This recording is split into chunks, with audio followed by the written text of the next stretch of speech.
Yeah.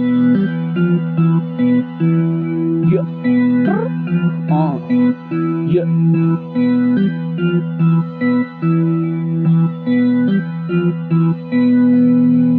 जस्तो बाटो त्यस्तै हिँड्दैछु ब्रो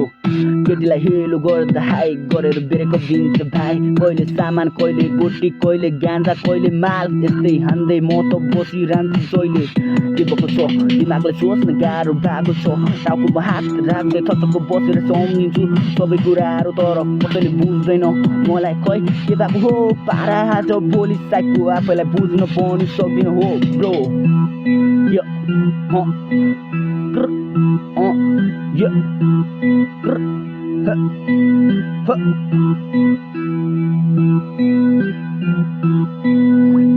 पढाइ चाडी आठ गर्न थाले फाइट पढेको भए दुःख गर्नु पर्दैन होला साइड हात टाउकोमा राखेर थचक्क बसेर अँध्यारो कोठाभित्र मदिरा चाट जहिले यस्तै पाराले ठिक भएन सबैले मलाई ठुकिरक्यो तर कहिले बुझेन कसैको पाराले मैले केही गर्न सकेन यो जस्तो भन्दैछ मलाई भन्दै रोकोस् तर मलाई बाँचेन म ऱ्याप हान्न थालिहाल्छु कानमा बिट बज्न बित्तिकै